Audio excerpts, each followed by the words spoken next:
सुप्रभात बच्चों, कक्षा 8 के लिए यह दूसरा वीडियो है।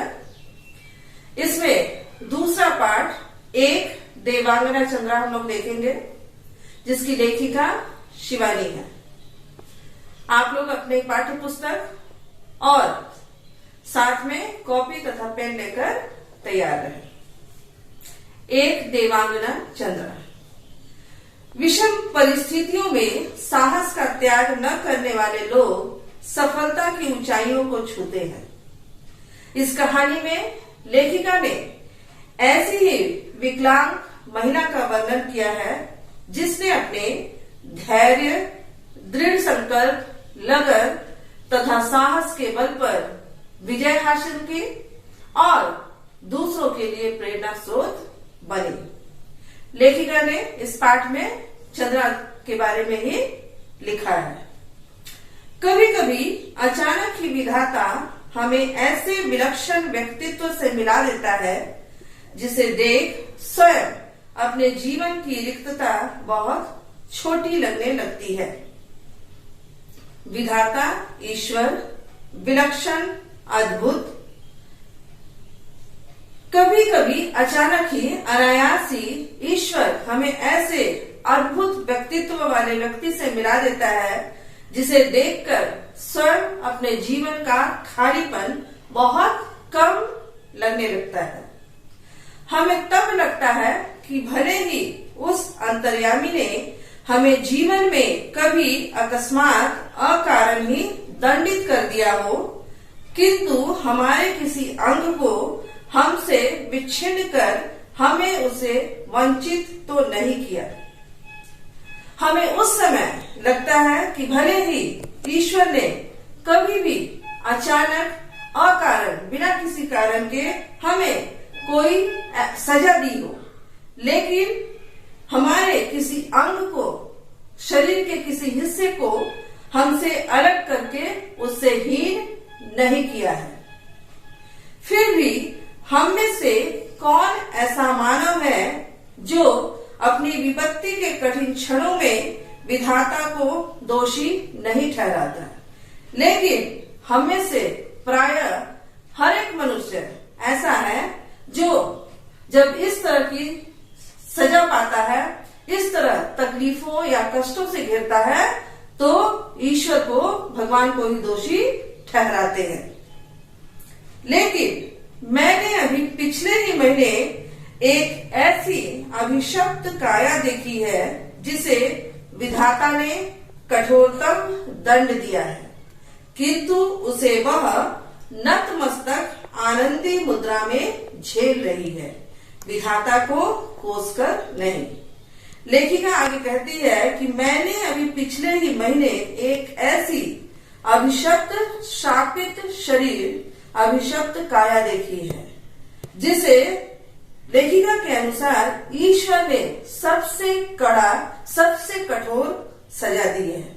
लेकिन वह अभिशप्त काया नतमस्तक सिर झुकाकर आनंदी मुद्रा में झेल रही है। उस सजा को प्रसन्न चित्त, प्रसन्न होकर उस सजा को सह रही है, विधाता को कोसकर नहीं। उसकी कोठी का अहाता एकदम हमारे बंगले के अहाते से जुड़ा था। अपनी शानदार कोठी में उसे पहली बार कार से उतरते देखा तो आश्चर्य से देखती ही रह गई। कार का द्वार खुला, एक प्रौढ़ा ने उतरकर पिछली सीट से एक व्हील चेयर निकालकर सामने रख दी और भीतर चली गई। दूसरे ही क्षण धीरे धीरे बिना किसी सहारे के कार से एक युवती ने अपने निर्जीव निचले धड़ को बड़ी दक्षता से नीचे उतारा। फिर बैसाखियों से ही व्हील चेयर तक पहुंच उसमें बैठ गई और बड़ी तटस्थता से उसे स्वयं चलाती कोठी के भीतर चली गई। यानी चंद्रा लेखिका के पड़ोस में रहती थी। लेखिका के घर का अहाता चंद्रा के कोठी के अहाते से जुड़ा हुआ था। जब लेखिका ने चंद्रा को पहली बार देखा तो वह हैरान रह गई थी, क्योंकि चंद्रा ने जिस प्रवीणता से, जिस कुशलता से स्वयं बिना किसी सहारे के कार से उतरकर बैसाखियों का सहारा लेकर व्हील चेयर पर बैठी और फिर उस व्हील चेयर को चलाते हुए कोठी के अंदर गई, वह चौंकाने वाली थी। और इसी चीज को देखने के लिए वह प्रायः उसी समय पर आकर खड़ी रहती। मैं फिर नित्य समय पर उसका यह विचित्र आवागमन देखती और आश्चर्यचकित रह जाती, ठीक जैसे कोई मशीन बटन खटखटाती अपना काम किए चली जा रही हो। चंद्रा अपना सारा काम उसी प्रकार करती जिस प्रकार कोई मशीन चालू होने पर अपना काम करता है। धीरे धीरे मेरा उससे परिचय हुआ। धीरे धीरे लेखिका का परिचय चंद्रा के साथ हुआ। कहानी सुनी तो दंग रह गई। जब उन्होंने चंद्रा से उसके बारे में जाना तो वह हैरान रह गई, दंग रह गई मुहावरा है। नियति के प्रत्येक कठोर आघात को अति अमानवीय धैर्य एवं साहस से झेलती वह बित्ते भर की लड़की मुझे किसी देवांगना से कम नहीं लगी।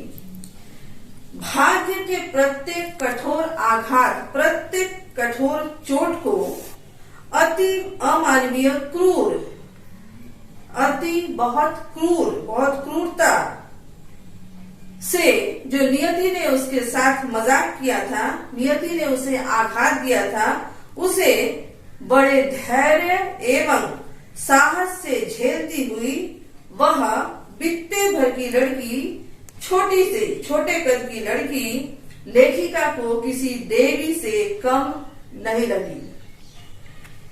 मैं चाहती हूँ कि मेरी पंक्तियों को उदास आंखों वाला वह गोरा उजले वस्त्रों से सज्जित लखनऊ का मेधावी युवक भी पढ़े, जिसे मैंने कुछ माह पूर्व अपनी बहन के यहाँ देखा था।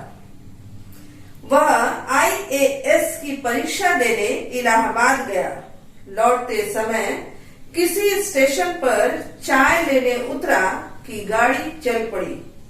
चलती ट्रेन में हाथ के कुल्हड़ सहित चढ़ने के प्रयास में गिरा और पहिए के नीचे उसका हाथ पड़ गया। प्राण तो बच गए पर दायां हाथ चला गया। उसी विक्षिण भुजा के साथ धीरे धीरे वह मानसिक संतुलन भी खो बैठा। पहले दुख भुलाने के लिए नशे की गोलियां खाने लगा और अब नूर मंजिल की शरण गई है। लेखिका कहती है कि जिस प्रकार धैर्य और साहस के साथ चंद्रा ने अपने जीवन के कष्टों को स्वीकार किया और आगे बढ़ा, उससे सभी को, खास करके लखनऊ के उस मेधावी युवक को प्रेरणा लेनी चाहिए। लेखिका ने चंद्रा के बारे में जो लिखा है वह उस लड़के को पढ़ना चाहिए, क्योंकि उसने केवल अपना एक हाथ खोकर जीवन में हार मान ली और अपना मानसिक संतुलन खो बैठा। पहले तो उसने दुख भुलाने के लिए नशा करना शुरू किया और बाद में वह इतना मानसिक रूप से अस्वस्थ हो गया कि उसे नूर मंजिल मानसिक रोगियों का अस्पताल है लखनऊ में, उसमें उसे आश्रय लेना पड़ा। केवल एक हाथ खोकर ही उसने हथियार डाल दिए। केवल अपना एक हाथ खोकर ही उसने जीवन में हार मान लिया। हथियार डाल देना, हार मान लेना मुहावरा है। इधर चंद्रा, जिसका निचला धड़ है निष्प्राण, मांस पिंड मात्र सदा उत्फुल्ल है, चेहरे पर विषाद की एक रेखा भी नहीं। बुद्धि दीप्त आंखों में अदम्य उत्साह, प्रतिपल प्रतिक्षण भरपूर उत्कट जिजीविषा और फिर कैसी कैसी महत्वाकांक्षाएं। परंतु लेखिका कहती है कि चंद्रा जिसका निचला धड़ है निष्प्राण बेजान है, केवल मांस पिंड मात्र, मांस का टुकड़ा मात्र है, लेकिन सदा उत्फुल्ल है, सदा प्रसन्न रहने वाली है।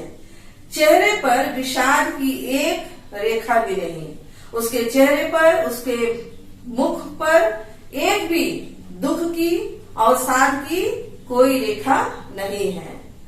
बुद्धि दीप्त बुद्धिमान, आंखों में अदम्य उत्साह, ऐसा उत्साह जो दबाया न जा सके, प्रतिपल प्रतिक्षण हर क्षण भरपूर उत्कट जिजीविषा, जीवन जीने की चाह, और फिर कैसी कैसी महत्वाकांक्षाएं और कैसे कैसे ऊंची ऊंची इच्छाएं, जिसे पूरा करने के लिए वह निरंतर आगे की ओर बढ़ रही है। मैडम, आप लखनऊ जाते ही क्या मुझे ड्रग रिसर्च इंस्टीट्यूट से पूछकर यह बताएंगी कि क्या वहां आने पर मेरे विषय माइक्रोबायोलॉजी से संबंधित कुछ सामग्री मिल सकेगी? वह लेखिका से उसने पूछा कि क्या लखनऊ जाकर वह उसे ड्रग रिसर्च इंस्टीट्यूट ऐसा संस्थान है जहां दवा, बीमारियां, माइक्रोबायोलॉजी आदि से संबंधित शोध या रिसर्च किए जाते हैं, प्रायोगिक जांच किए जाते हैं। उसने लेखिका से पूछा कि क्या वह वहां जाकर यह पूछकर बताएगी कि क्या उसे वहां आने पर अपने विषय से संबंधित कुछ सामग्री मिल पाएगी या नहीं। मैडम, आप कह रही थी कि आपके दामाद हवाई के ईस्ट वेस्ट सेंटर में हैं। क्या आप उन्हें मेरा बायोडाटा भेजकर पूछ सकेंगी कि मुझे वहां की कोई फेलोशिप मिल सकती है? वह लेखिका से और जानकारी लेती है कि ईस्ट वेस्ट सेंटर एक केंद्र है जहां कल्चरल और टेक्निकल, सांस्कृतिक और तकनीकी संबंधी विचारों का या विषयों का आदान प्रदान किया जाता है। वह लेखिका से यह जानना चाहती थी कि क्या उसका बायोडाटा वहां भेजकर यह पूछा जा सकता है या जाना जा सकता है कि उसे वहां की कोई फेलोशिप या किसी से कोई मैत्री मिल सकती है कि नहीं, जिससे उसे अपने विषय को समझने में आसानी हो, अपने विषय के बारे में जानने में सहायता मिले, अपने विषय से संबंधित उसे कोई जानकारी मिल सके। यहाँ कभी सामान्य सी हड्डी टूटने पर या पैर में मूंछ आ जाने पर ही प्राण ऐसे कंठगत हो जाते हैं जैसे विपत्ति का आकाश ही सिर पर टूट पड़ा है। और इधर यह लड़की है कि पूरा निचला धड़ शून्य है, फिर भी बोटी बोटी फड़क रही है। बोटी बोटी फड़क रही है, बोटी बोटी फड़कना मुहावरा है। कुछ करने के लिए तत्पर रहना। चंद्रा के जीवन से, चंद्रा के कार्यों से लेखिका को यही समझ में आया कि चंद्रा का निचला धड़ निर्जीव था, लेकिन फिर भी उसमें काम करने के प्रति उत्साह था। उसने अपने जीवन के कठिनाइयों के बारे में कभी भी बैठकर सोचा नहीं। आजकल वह IIT मद्रास में काम कर रही है। जन्म के 18वें महीने में ही जिसकी गर्दन के नीचे का पूरा शरीर पोलियो ने निर्जीव कर दिया हो, उसने किस अद्भुत साहस से नियति को अंगूठा दिखाकर अपनी थीसिस पर डॉक्टरेट ली होगी। चंद्रा जन्म से ही विकलांग नहीं थी। जब वो 1.5 वर्ष की हुई तब पोलियो ने उसे अपना शिकार बनाया और उसके पश्चात ही उसके गर्दन से नीचे का हिस्सा बेजान हो गया। लेकिन उस अवस्था में भी उसने अद्भुत साहस का परिचय दिया और अपने जीवन के हर एक क्षेत्र में आगे बढ़ी। मैडम, मैं चाहती हूँ कि कोई मुझे सामान्य सा सहारा भी न दे। वह चाहती थी कि कोई उसे सहारा न दे, अर्थात वह आत्मनिर्भर बने। वह लेखिका से कहती है कि आप तो देखती हैं, मेरी माँ को मेरी कार चलानी पड़ती है। मैंने इसी से एक ऐसी कार का नक्शा बना कर दिया है जिससे मैं अपने पैरों के निर्जीव अस्तित्व को भी सजीव बना दूंगी। यह देखिए, मैंने अपनी प्रयोगशाला में अपना संचालन कैसा सुगम बना लिया है। मैं अपना सारा काम अब स्वयं निपटा लेती हूँ। उसने स्वयं चलाने के लिए, जब उसने अपनी माँ को देखा कार चलाते हुए, तो उसने स्वयं एक ऐसी कार का नक्शा बनाकर तैयार किया जिसे वह स्वयं चला सकती थी।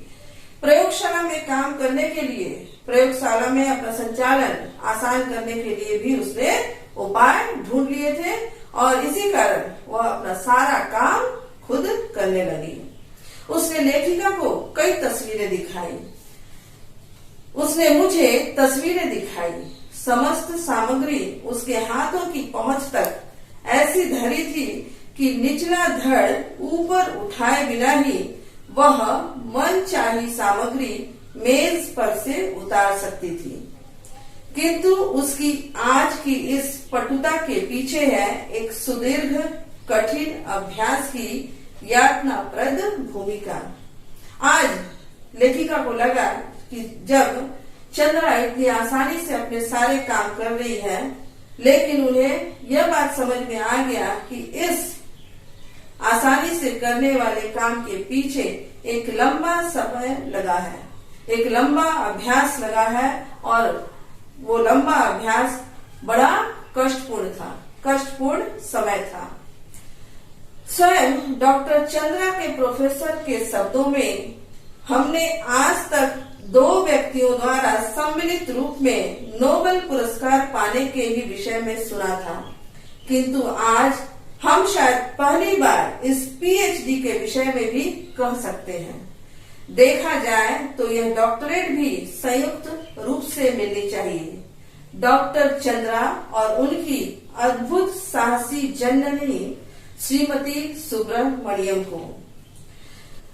25 वर्ष तक इस सहिष्णु महिला ने पुत्री के साथ साथ कैसी कठिन साधना की और इस साधना का सुखद अंत हुआ 1976 में, जब चंद्रा को डॉक्टरेट मिली माइक्रोबायोलॉजी में।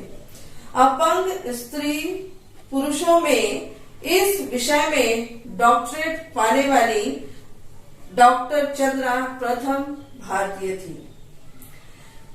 यानी चंद्रा क्या है, जो ये जीवन का सफर था, जो उसने अपने जीवन में सफलता हासिल की थी, अपने लक्ष्य तक पहुंचा था, उस लक्ष्य तक पहुंचाने में उसकी माँ का महत्वपूर्ण योगदान था। उसकी माँ हर घड़ी हर क्षण उसके साथ रही। आगे चंद्रा की माँ ने लेखिका को बताया कि जब उसे सामान्य ज्वर के चौथे दिन पक्षाघात हुआ तो गर्दन के नीचे उसका सर्वांग अचल हो गया। जन्म से ही चंद्रा विकलांग नहीं थी, बल्कि जब वह 18 महीने की थी, 1.5 साल की हुई, तब उसे सामान्य सा ज्वर हुआ था, बुखार हुआ था और उस बुखार के चौथे दिन ही उसके शरीर पर लकवा का आघात हुआ और उसके गर्दन के नीचे का पूरा हिस्सा अचल हो गया, बेजान हो गया। भयभीत होकर हमने इसे बड़े से बड़े डॉक्टर को दिखाया। सबने एक स्वर में कहा, आप व्यर्थ पैसा बर्बाद मत कीजिए, आपकी पुत्री जीवन भर केवल गर्दन ही हिला पाएगी। संसार की कोई भी शक्ति इसे रोग मुक्त नहीं कर सकती। और यह बतलाते हुए श्रीमती सुब्रमण्यम का कंठ सहसा अवरुद्ध हो गया। वह लेखिका को बतलाते बतलाते अचानक रोने जैसे हो गई, उसका गला रूंध गया। फिर वे धीमे स्वर में आगे बताने लगी लेखिका को कि मेरे गर्भ में तब इसका भाई आ गया था। उसके भयानक अभिशाप के बावजूद मैंने कभी विधाता से यह नहीं कहा कि प्रभु इसे उठा लो, इसके इस जीवन से तो मौत भरी है। मैं निरंतर इसके जीवन की भीख मांगती ही रही। केवल सिर हिलाकर यह इधर उधर देख भर सकती थी। न हाथों में गति थी न पैरों में, फिर भी मैंने आशा नहीं छोड़ी। चंद्रा की माँ अपनी बच्ची को, चंद्रा को इतनी तकलीफ में देख रही थी, फिर भी वह निरंतर उसके जीवन के लिए ईश्वर से प्रार्थना करती रही। उसने हमेशा उसके जीवन के लिए ईश्वर से भीख मांगा। एक ऑर्थोपेडिक सर्जन की बड़ी ख्याति सुनी थी, वहीं ले गई। ऑर्थोपेडिक हड्डियों से जुड़े सर्जन जो चीर फाड़ करते हैं, जो सर्जरी करते हैं, ऑपरेशन करते हैं, उनको कहते हैं। ले गई। 1 वर्ष तक कष्ट साध्य उपचार चला और एक दिन स्वयं ही इसके ऊपरी धड़ में गति आ गई। हाथ हिलने लगे, नन्ही उंगलियां मुझे बुलाने लगी। निर्जीव धड़ को मैंने सहारा देकर बैठाना सिखा दिया। आगे वह लेखिका को बतलाती है कि उन्होंने एक ऑर्थोपेडिक सर्जन के बारे में बड़ी सुन रखी थी, इसलिए वो चंद्रा को वहीं ले गए। 1 वर्ष तक बड़ा कठिन इलाज चला, बड़ी मुश्किल से किया जाने वाला इलाज चला और एक दिन शायद यह चंद्रा की माँ की प्रार्थना का फल था कि चंद्रा के ऊपरी धड़ में गति आ गई। उसके हाथ हिलने लगे, उसकी उंगलियां चलने लगी। तब धीरे धीरे उन्होंने चंद्रा के निर्जीव शरीर को, बेजान शरीर को सहारा देकर बैठना सिखा दिया। 5 वर्ष की हुई तो मैं ही इसका स्कूल बनी। मेधावी पुत्री की विलक्षण बुद्धि ने फिर मुझे चमत्कृत कर दिया। सरस्वती स्वयं ही जैसे आकर जिह्वाग्र में बैठ गई थी। चंद्रा अत्यंत मेधावी थी, उसमें विलक्षण बुद्धि थी, जिसे देखकर उसकी माँ आश्चर्यचकित रह गई। इसलिए उन्हें चिंता हुई कि किस प्रकार उसे उसके पढ़ने लिखने की व्यवस्था की जाए, किस प्रकार उसे स्कूल भेजा जाए। पहले तो उन्होंने स्वयं उसे सिखाना शुरू किया। उसके बाद बेंगलोर के प्रसिद्ध माउंट कार्मेल में उसे प्रवेश दिलाने में मुझे कॉन्वेंट द्वार पर लगभग धरना ही देना पड़ा, क्योंकि चंद्रा मानसिक रूप से अस्वस्थ नहीं थी, शारीरिक रूप से अपंग थी। इसलिए चंद्रा की माँ चाहती थी कि उनकी पुत्री चंद्रा को भी सामान्य बच्चों की तरह ही शिक्षा मिले। इसलिए वे बेंगलोर के प्रसिद्ध माउंट कार्मेल स्कूल में उसका प्रवेश, उसका एडमिशन के लिए गई और उस कॉन्वेंट के द्वार पर उनको लगभग धरना देना पड़ा। नहीं मिसेस सुब्रमण्यम, मदर ने कहा, हमें आपसे पूरी सहानुभूति है, परंतु आप ही सोचिए, आपकी पुत्री की व्हील चेयर लेकर कौन पूरे क्लासरूम में घुमाता फिरेगा। तब मदर ने कहा मिसेस सुब्रमण्यम से, चंद्रा की माँ से, कि आपकी पुत्री के कारण हमें आपसे पूरी हमदर्दी है, लेकिन इस प्रकार हम उसे अपने स्कूल में नहीं रख सकते हैं, क्योंकि आपकी पुत्री व्हील चेयर पर बैठती है और पूरे क्लासरूम में उसके व्हील चेयर को कौन लेकर घुमाता फिरेगा। आप चिंता न करें मदर, मैं हमेशा उसके साथ रहूंगी। और फिर पूरी कक्षाओं में अपंग पुत्री की कुर्सी की परिक्रमा वह स्वयं कराती। और इस प्रकार चंद्रा को बेंगलोर के प्रसिद्ध माउंट कार्मेल स्कूल में प्रवेश मिला, लेकिन साथ ही साथ उसकी माँ चंद्रा का व्हील चेयर पूरे स्कूल में, पूरे कक्षा में घुमाती थी। वह हर घड़ी उसके साथ रहती थी। वह पीरियड दर पीरियड उसके पीछे खड़ी रहती। प्रत्येक परीक्षा में सर्वोच्च स्थान प्राप्त कर चंद्रा ने स्वर्ण पदक जीते। चंद्रा मेधावी थी ही, पढ़ने लिखने में बहुत तेज थी, इसलिए उसने हर परीक्षा में सबसे ऊंचा स्थान प्राप्त किया और स्वर्ण पदक जीते। बीएससी किया प्राणी शास्त्र में, एमएससी में प्रथम स्थान प्राप्त किया और बेंगलोर के प्रख्यात इंस्टीट्यूट ऑफ साइंस में अपने लिए स्पेशल सीट अर्जित की। केवल अपनी निष्ठा, धैर्य एवं साहस से 5 वर्ष तक प्रोफेसर सेठना के निर्देशन में शोध कार्य किया। इस बीच माता पिता ने पेंसिल्वानिया से व्हील चेयर मंगवा दी, जिसे डॉक्टर चंद्रा स्वयं चलाती हुई पूरी प्रयोगशाला में बड़ी सुगमता से घूम सकती थी। लेदर जैकेट के कठिन जिरह बख्तर में कसी उस हंसमुख लड़की को देख मुझे युद्ध क्षेत्र में डटे राणा सांगा का स्मरण हो आता था। लेखिका को उस कठिन लेदर जैकेट के कठिन कवच में चंद्रा को देख लेखिका को युद्ध भूमि में युद्ध करते हुए राणा सांगा याद हो आते थे। क्षत विक्षत शरीर में असंख्य घाव, आभा मंडित भव्य मुद्रा। जिस प्रकार राणा सांगा के शरीर में असंख्य घाव थे, लेकिन उनका शरीर लहूलुहान था, लेकिन उनकी मुद्रा, उनके चेहरे की मुद्रा जो थी वो तेज से भरा हुआ था। ठीक उसी प्रकार चंद्रा का मुख भी था। भले ही उसका शरीर बेजान था, निष्प्राण था, लेकिन उसका तेज किसी योद्धा से कम नहीं था। मैडम, आप तो लिखती हैं, मेरी ये कविताएं देखिए, कुछ दम है क्या इनमें? मैंने जब ये कविताएं देखी तो आंखें भर आई। जो उदासी उसके चेहरे पर कभी नहीं आने पाई, वह अनजाने में उसकी कविता में छलक आई थी। फिर उसने अपनी कढ़ाई बुनाई के सुंदर नमूने दिखाए। अर्थात चंद्रा केवल पढ़ने लिखने में ही कुशाग्र नहीं थी, तेज नहीं थी, बल्कि कविता लिखने में उसकी रुचि थी। कढ़ाई बुनाई भी वह कर लेती थी। इसके अलावे लड़की के दोनों हाथ जैसे दोनों पैरों का भी काम करते हो, निरंतर मशीनी खटखट में चलते रहते थे। यानी वह शांत नहीं बैठ सकती थी, हर समय कुछ न कुछ करते रहती थी। जर्मन भाषा में माता पुत्री दोनों ने मैक्स मुलर भवन से विशेष योग्यता सहित परीक्षा उत्तीर्ण की, अर्थात उसने जर्मन भाषा भी सीखी।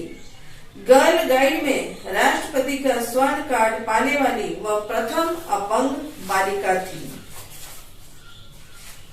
यही नहीं, भारतीय एवं पाश्चात्य संगीत दोनों में उसकी समान रुचि थी।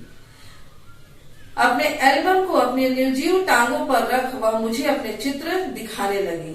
उसने जो भी जीवन में उपलब्धियां हासिल की थी, उसने उसे चित्रों के माध्यम से, चित्रों के द्वारा अपने एल्बम में जगह दी थी, एल्बम में सजा के रखा था। वह वही उन्हीं चित्रों को लेखिका को दिखा रही थी। पुरस्कार ग्रहण करती डॉक्टर चंद्रा, प्रधानमंत्री के साथ मुस्कुराती खड़ी डॉक्टर चंद्रा, राष्ट्रपति को सलामी देती बालिका चंद्रा और व्हील चेयर में लेदर जैकेट में जकड़ी बैसाखियों का सहारा लेकर अपनी डॉक्टरेट ग्रहण करती डॉक्टर चंद्रा। उसने आगे लेखिका को बताया कि मेरी बड़ी इच्छा थी कि मैं डॉक्टर बनूं। मैं अपंग डॉक्टर मेरी वर्गीज के सफल जीवन की कहानी पढ़ चुकी थी, लेकिन परीक्षा में सर्वोच्च स्थान प्राप्त करने पर भी मुझे मेडिकल में प्रवेश नहीं मिला। कहा गया कि मेरा निचला धड़ निर्जीव है, मैं एक सफल शल्य चिकित्सक नहीं बन पाऊंगी।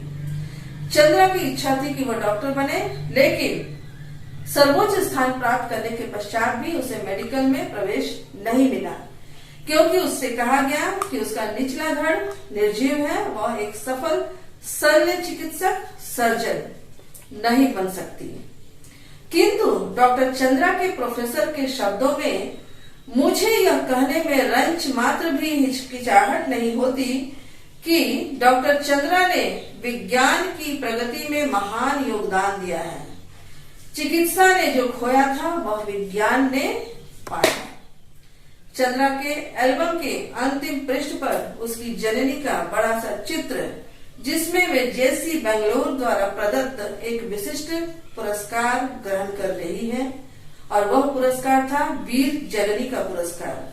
बहुत बड़ी बड़ी उदास आंखें जिनमें माँ की व्यथा भी है और पुत्री की भी, अपने सारे सुख त्याग कर नित्य छाया बनी पुत्री की पहिया लगी कुर्सी के पीछे चक्र सी घूमती जननी, नाक के दोनों ओर हीरे की 2 जगमगाती लौंगों, अधरों पर विजय का उल्लास, जूड़े में पुष्पवेणी। ये चित्र था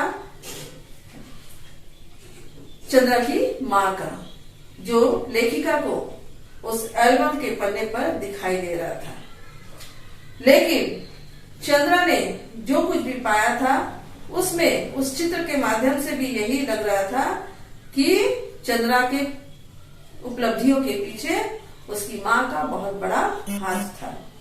मेरे कानों में उस अद्भुत साहसी जननी शारदा सुब्रमण्यम के शब्द अभी भी जैसे गूंज रहे हैं।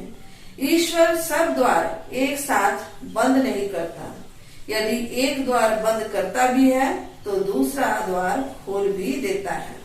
अर्थात ईश्वर किसी मनुष्य में यदि किसी बात की कमी रखता है तो उसे कुछ विशेष गुण भी दे देता है, ताकि मनुष्य में जीने की इच्छा बनी रहे। इस प्रकार चंद्रा ने अपने जीवन में जो कुछ भी हासिल किया उसमें उसकी माँ का महत्वपूर्ण योगदान था, और शायद इसी कारण वह चंद्रा से डॉक्टर चंद्रा बनी। इस पाठ से संबंधित शब्दार्थ पीछे है, लेकिन इसके अलावे भी कुछ शब्द ऐसे हैं जिनके अर्थ बोर्ड पर है, वो तुम लोग नोट कर लेना। अकारण, बिना किसी कारण के, प्रौढ़ा, अधेड़ उम्र की महिला, अमानवीय, क्रूर, सज्जित, सजा हुआ, और पराजिता जो कभी हारी न हो। उम्मीद है पाठ समझ में आ गया होगा। पाठ को अच्छे से पढ़ना, ध्यान से पढ़ना। पाठ में कई कठिन शब्द हैं, उनके अर्थ याद करना। पाठ में मुहावरों का भी प्रयोग किया गया है, उसे भी याद करना अर्थों के साथ, और प्रयास करना उससे वाक्य बनाने के लिए। धन्यवाद।